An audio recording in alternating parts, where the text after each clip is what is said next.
وقت کے ساتھ انسان کی ترجیحات میں تبدیلی آنا فطری بات ہے، اور یہ تبدیلی دراصل فکری پختگی اور شعوری ارتقاء کی علامت ہوتی ہے۔ اسی احساس کے تحت میں نے اپنی فیس بک سرگرمیوں کو مزید صاف، سادہ اور بامقصد بنانے کا ارادہ کیا ہے۔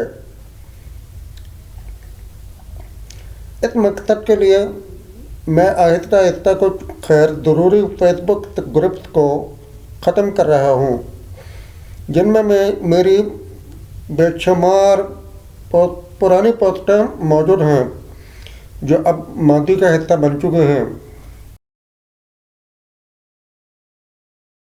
ان گروپس اور پوسٹوں کی مثال بالکل ایسی ہے جیسے کسی نے اپنے گھر میں کتابوں کی ایک بہت بڑی لائبریری سجا رکھی ہو۔ کتاب بلا شبہ علم کا خزانہ ہوتی ہے، لیکن جب کتابیں حد سے زیادہ پرانی ہو جائیں، 20-30 سال گزر جائیں اور ان سے استفادہ باقی نہ رہے تو وہ ردی کے ڈھیر میں بدل جاتی ہیں۔ نہ انہیں کوئی دیکھتا ہے اور نہ ہی پڑھنے کے لیے وقت نکالتا ہے۔ یہی کیفیت اب ان گروپس اور ان کے اندر موجود پوسٹوں کی ہے جو پوشیدہ کتابوں کی مانند ہو چکے ہیں۔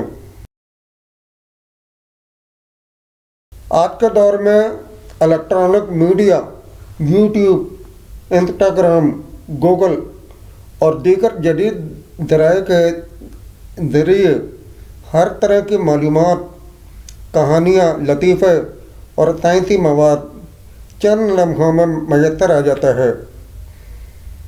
ایسے میں فیس بک کے وہ گروپ جن میں پرانا اور غیر فعال مواد بھرا پڑا ہو، نہ ذہن کو تازگی دیتے ہیں اور نہ ہی وقت کا بہتر استعمال بن پاتے ہیں۔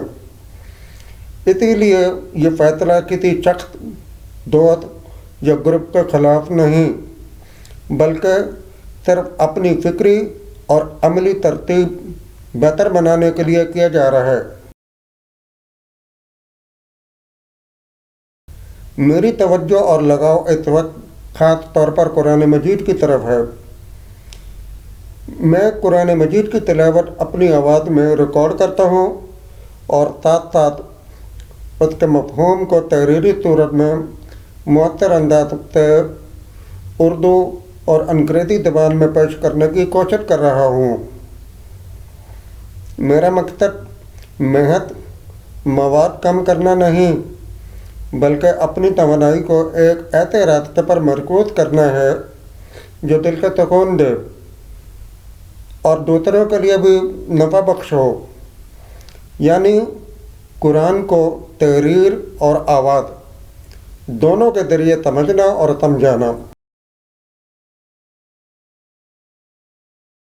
میری فیس بک آئی ڈی محمد عدنان یاسین کے نام سے بدستور قائم رہے گی اور میں یہاں موجود رہوں گا۔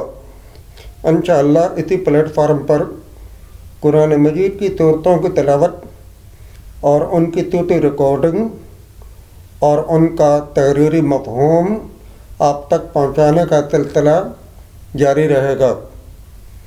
یہ ایک تدریجی عمل ہے، اچانک غائب ہونا یا کسی سے ناطہ توڑنا مقصود نہیں۔ میں آپ سب سے دل کی گہرائی سے دعا کا طلبگار ہوں کہ اللہ تعالیٰ مجھے اس نیک ارادے میں اخلاص، استقامت اور عطا فرمائے اور میرے اس معمولی عمل کو اپنے دین کی خدمت کا ذریعہ بنا دے۔